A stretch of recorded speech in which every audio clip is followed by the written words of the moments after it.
Painting and Travel with Roger and Sarah Bansemer journeys to Kit Carson County, Colorado, where we'll discover one of the country's most beautiful carousels. Back in the studio, Roger uses acrylics to paint one of the carousel horses.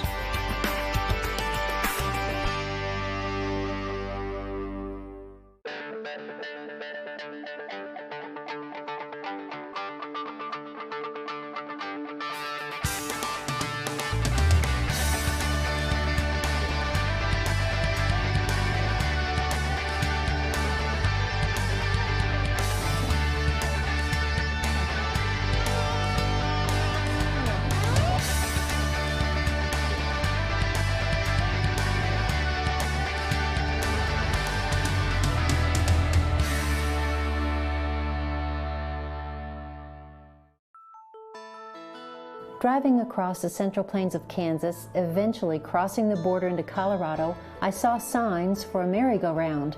We turned off and drove to the historic Kit Carson County Carousel, where I met Mary Jo Downey.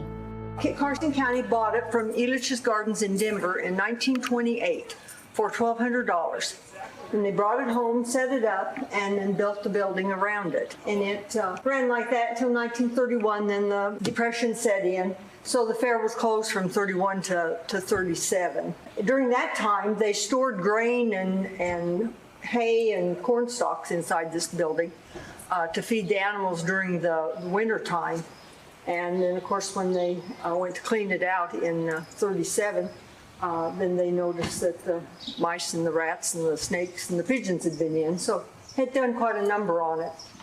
They cleaned it up best they could using buckets of water and soap to wipe away the dirt, and it ran that way until 1976 when they decided to have a professional restoration done. They hired Mr. Pugzeba, an art conservator from Denver, and Will Morton to come in and work on the delicate masterpiece. And using Q-tips to carefully clean, they were able to save 95% of the original oil paint on the animals and 93% of the original paint on the 45 beautiful panels that depict popular scenes of the Victorian era, such as European pastoral scenes, the wonders of the world, and many humorous subjects. It was built in 1905 by the Philadelphia Toboggan Company, and now it's well over 100 years old. There are a total of 46 wooden, hand-carved animals with incredible decorations with beautiful, strong colors in 3 rows. The outside figures are the biggest and the most ornate. The animals on the inside row are just a little smaller, and the very last row has the smallest animals for the very smallest riders. There are also 4 chariots for those who can't or don't want to climb up on an animal. It's considered a menagerie carousel because it has other animals besides horses. The reindeer have real antlers. Our horses, some of our horses have real horsehair tails. The band organ is a 1906 Wurlitzer Monster military band organ, and it plays the paper rolls. If you notice, it has the rolls like a player piano. It was restored in 1996.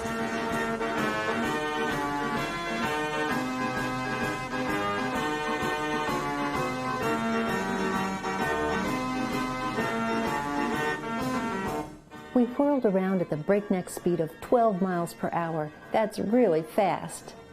The Kit Carson County Carousel was designated a National Historic Landmark in 1987, and you can ride it for 25 cents. Burlington, Colorado, with a population of only 4,000, has accomplished something very special by preserving this work of art.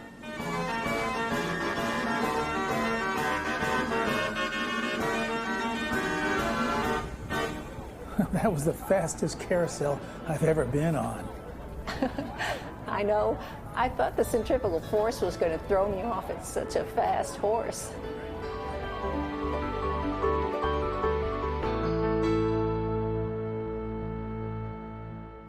To paint this carousel horse, I'm going to use an 11 by 14 inch piece of masonite covered with gesso. To save a little time, I've sketched the horse in pencil, and I've sprayed that with some fixative so it doesn't smear too much. And I'll be using acrylics today, and on my palette I have titanium white, ultramarine blue, cerulean blue, Indian yellow, cadmium yellow light, alizarin crimson, cadmium red light, and then I have 3 earth colors, yellow ochre, burnt sienna, and burnt umber. Now it's important to have your palette arranged in such a way that you know where things are. It's like working on a keyboard. You know where the keys are, and if they were to be changed around all the time, it would be quite difficult.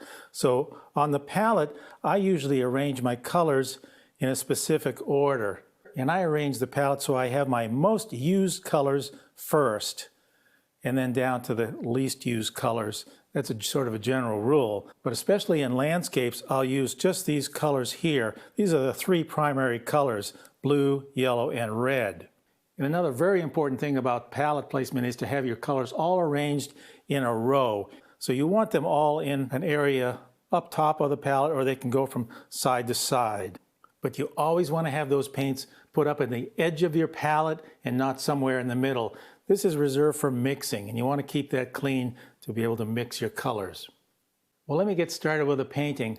And on the background, I really don't know exactly if I should just have that a very plain background or put in some of the look of the merry-go-round. That might be a little too much for a half-hour program here, but I'm going to give it a try. I'll start with my titanium white and some of my earth colors. I'm going to keep this quite light. So this will be a neutral gray color, kind of warm. I'm going to spray my board. I always have my atomizer here. This really helps to spread the paint around much faster than just putting it on a dry board. I'm not applying this terribly thick. It's thick enough where it's going to cover, but I can still see my pencil lines through here. And it doesn't matter if I go over the horse area there too much. This is all going to be quite dark. I have a feeling these background colors are going to change as I go along. And so what I put on here now may be different from what this painting ends up. It's not always the case, but I don't want to spend a lot of time on any one area until everything sort of gets established. I'm going to try and indicate just a bit of all that filigree and beautiful woodwork that's going on above the carousel. If I were to paint that in detail, that would really take me quite some amount of time. So we'll just indicate that here. Now, if I find this is too much, if this gets too busy back here, I'll just go ahead and repaint the background just as one solid color. I thought I would give this a try to begin with. Well, even though the paint in this background isn't very thick, it's too wet now to really add very much extra on there. So I'm going to let that dry for a few moments and start on the horse itself. Most of these horses were very realistic looking. So the coloration of the horse itself is very much the color of a real horse. But it does have a different look because it has that shininess to it. And of course it has the decoration of the flower. I'm going to get down here to my earth colors with my burnt umber, burnt sienna, and a bit of yellow ochre. And I'm just going to lay in a thin tone of color so as not to lose my pencil drawing. And after I lay that thin tone of color in, it will dry quite quickly. And then I can start building on different layers here to build up the look of the horse with all its texture and color. But right now, to start with, we'll just have this one tone here of brown. It's one color of brown. And I'll just layer the whole horse with it. I'll smooth this out. I don't want a lot of texture going on here in the horse. So after I put this on here in sort of a rough way, I'll take my brush with a very light touch and smooth that so I can't see a lot of the rough texture like would be in here. But this is just a fast way to lay this paint on.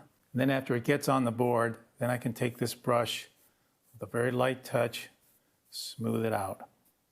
I'll cut around the rose because that doesn't need to be brown color. Now we've got a real dark nose right up here. So I'll take ultramarine blue and burnt umber. That gives me a nice dark neutral color. And I'll just block that in. And I'll do the same right down here on his lower jaw. Right up here, it's a very grayish light color. I'm going to leave that alone for the time being. Well, I think I might as well cover the rest of the painting here. So I'll mix up some cerulean blue and Indian yellow And I'll put a green on here just as also as a thin wash with my ultramarine blue and burnt umber again. We have these harness straps here. Those are very dark. Now each time I apply some paint to this, after I get my first layer on, it builds up these layers so everything becomes more solid and opaque as I go. This strap here is not quite as dark. It has more of a brown leather look to it. And up in this area here, right behind his nose, there's a lighter color. And as you can see, I'm not concerning myself with any detail yet. Just placing in these big shapes to get the painting covered. Now when using masonite boards, for some reason the paint sinks in faster than on canvas, and it dries, so it dries much faster.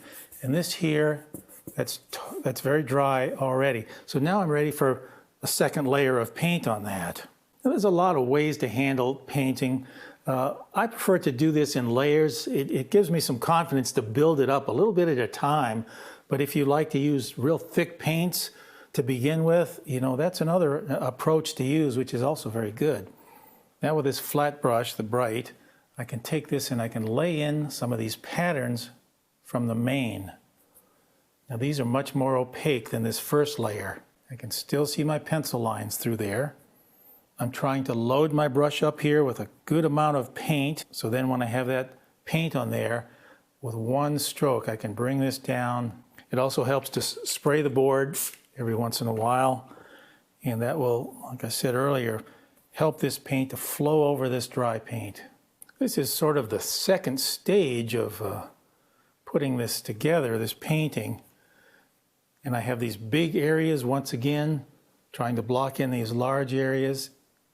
And then in a moment or two, I'll go into these areas and keep refining them more and more as the painting progresses. And right below his eye, it's very light. Don't want to use white because it's not white. And I'm using a palette that has a neutral gray background on it, a middle tone gray background. So if I want a middle tone value of color here, then I can compare this color here to the color of my board. And I can tell if it's above middle tone or below middle tone. His eye is going right in there. The eye of the horse is very dark. I'm not using black on my palette. I don't feel like I need that today. I don't have any issues with using black, but I find personally that being able to mix a dark color serves me better, for the most part, than using black, because I do get some color in everything I do. So I could use black on there, might save a bit of time, but by just using the burnt umber and ultramarine blue, it gives me a nice dark color, and I don't need to go any bit darker than that. It's dark enough. I think this is the most beautiful merry-go-round I have ever seen. And when we rode it, it sure went fast. It was incredibly fast, which I think most carousels were in those days. Now that I have everything in place, I just need to continue here with basically what amounts to a detail and refinement. I'm going to spray this quite often. That lets this brush stroke right here just flow right over the dry paint. There, we'll just pull these down and start to refine this mane, because there's some shadows right where this mane ends. I don't want to get these lines too hard-edged, because this is very beautifully carved and there are no real hard edges. It's quite realistic looking. Right under the flower here it gets quite dark, so I'll pick up my burnt umber and burnt sienna. And by making this dark here, it will also help to bring out the flower because it will be light. So anything dark against light, anything where there's more contrast, then the eye will tend to go there. It'll bring attention to itself when there's a dark area next to a light area. And I think I'll make this darker and a little richer in color.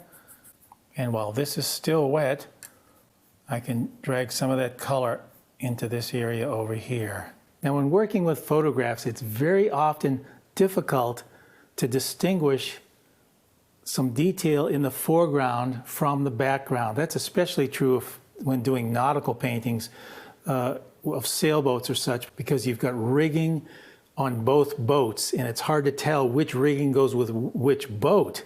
And that happens many times with many subjects, not just nautical subjects. But here on the horse, I can't really tell right down here in his mouth area exactly what's going on. There's something coming out here. It looks like it could be a tongue, but I'm not sure.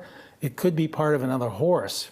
So I'm going to leave that out. So sometimes it's very hard to know what's in the foreground and what's in the background.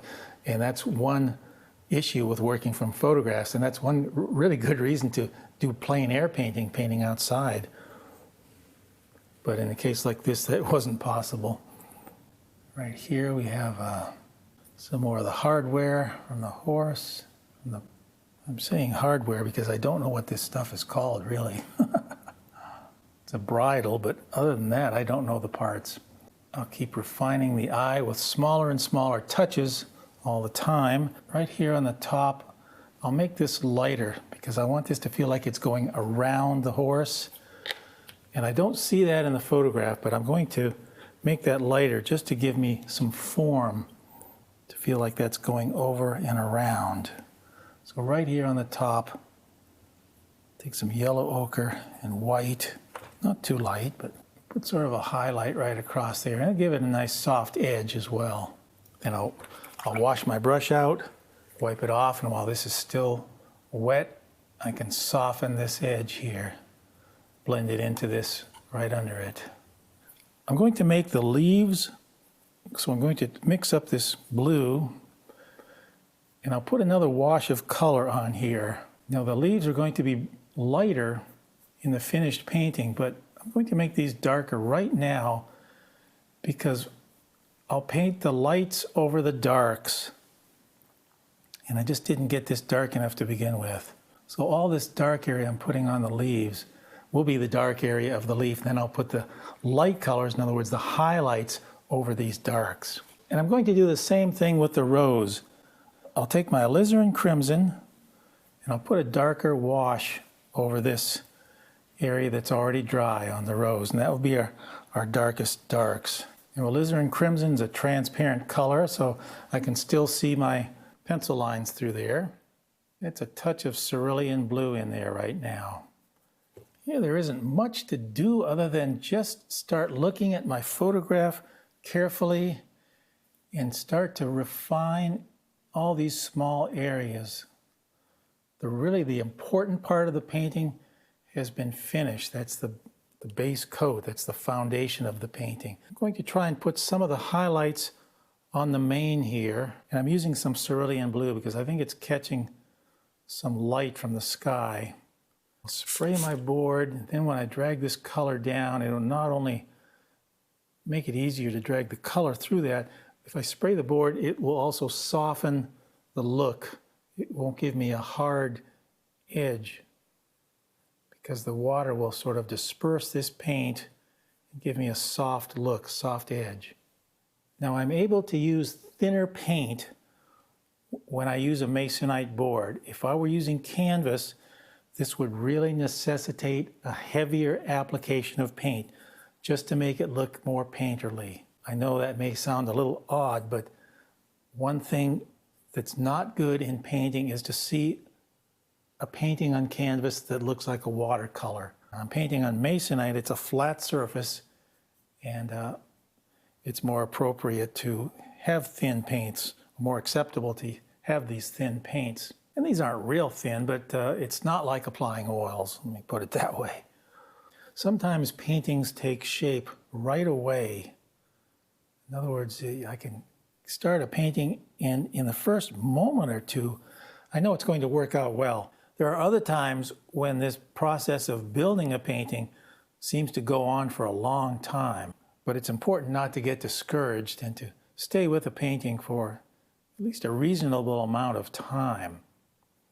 There is that point where if a painting is just not going to come out, it's just not working out, then it's best just to put it aside and start something else. Okay, I have a razor blade. I'm going to scrape some of this paint off my palette here because I don't want to mix a lot of colors and things into a pile of paint to make it muddy. So I want to keep my palette quite clean. And let's begin to refine the leaves and the flowers. So I'll take my opaque cadmium yellow light. This is an opaque color. This Indian yellow is generally a transparent color. Some of them aren't, but I like the manufacturers that have the transparent Indian yellow. And we'll take this cadmium yellow light and mix it with some cerulean blue, make a bright green color. With a light touch, put in a few highlights right on this leaf. Kind of showing a few of the veins there as I pull this brush down. I'll let that dry a few moments, then I'll go back and refine that even more. Okay, we'll start on the rose. This isn't the best description of a rose, I don't think. It certainly looks like a rose in the photograph, but I'm going to have to play with it some time here before I actually get it to look the way I want. Okay, so I've run into a problem here with the rose. I know it's a rose by looking at the photograph, but when I translate that into the painting, it just doesn't look quite right. So I'm going to take some artistic license and change this rose completely from what I see on the photograph. It's still going to be a rose, but I'm going to change it so it looks a little more descriptive than it does in my reference. So I'll let that dry for a few moments and we'll come back to that. And while that rose is drying, I'll add a few more details and highlights. With this dark color of ultramarine blue and brown, I'm going to sharpen these lines one last time, make them quite solid and quite dark. You know, I kind of hate to have to change this rose, but it just does not look like a rose there. And when I look at the photograph, you know, it really is sort of questionable too. If I were to see it from a different angle, I'm sure it would be different. You know, I think I'm going to take a moment here and show you how to paint a rose really quickly. And I think it may be better than using the one I have here. I'm just going to take this board and I'm going to take my reds. I think I'll spray the board here slightly. And I'll just make, with these large strokes, sort of the shape of a rose. And this rose will be sort of looking straight on at it. Now I want the center of this rose to be very dark, so I'm going to take my blue and make the center quite dark. Just blend that into the wet paint around this. Okay, now very quickly I'm going to take my red again, maybe a touch of white, and I'll put in the center parts of the rose. That's just where those tight petals fit together. Now I did another program on roses called the White Rose, where I actually looked carefully into the light, what's happening with the light coming through the rose and through the petals. And that was more of a detailed study of a rose. This is really how to paint a rose very quickly, sort of a quick technique. Okay, so I have those tight petals in the center there. Then with this same brush, I'll load it up and I'll paint a few of the petals around it. I'll make these slightly wider, just with one stroke. And I can just continue a few of these around the edge. And then I load my brush up one more time with this lighter color. And I'll just drag some of these petals right here on the edge, drag them inwards. Drag a few more of these strokes outward. And finish up with some of the large petals on the edge.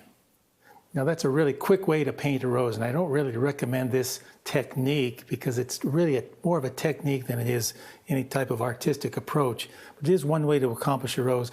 I wouldn't do it on a still life painting, but on something like this horse, I think it might work just perfectly. So let's put this aside and do the same thing we did on that little demonstration there to this right here. We'll make this a dark red color. On that photograph, the rose just sort of drooped down too far towards the bottom. Right here, I'm putting in those tighter areas where the petals are close together. And then we'll add the larger ones, a few strokes here and there, where those petals flare out. Right on the edge, I'll drag these in, these bright, large petals towards the center, and maybe add just a touch more dark here in the very middle of the rose. Okay, a little more refinement to that, and I think that'll be finished. Well, I've jumped ahead a bit here, and I've created this soft sort of look of the carousel behind here. It was pretty impossible to find all the details in my reference photo, but I just wanted to suggest the background in a soft, subtle sort of way so it didn't take away from the carousel horse itself. Here's another painting of a carousel that I did. This was a small carousel at a county fair, painted at night. And as you can see, I handled this in much the same way.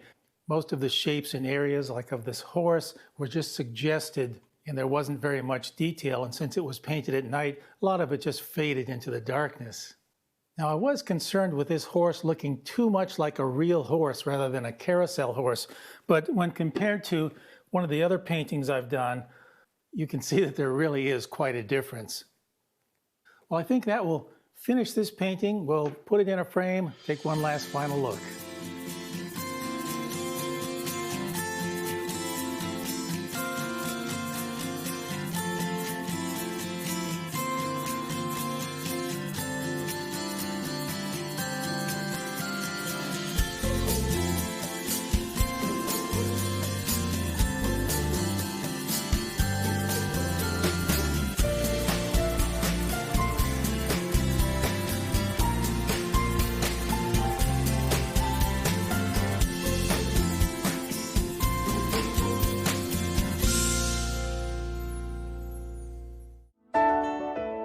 For more information about painting and travel with Roger and Sarah Bansemer, visit paintingandtravel.com.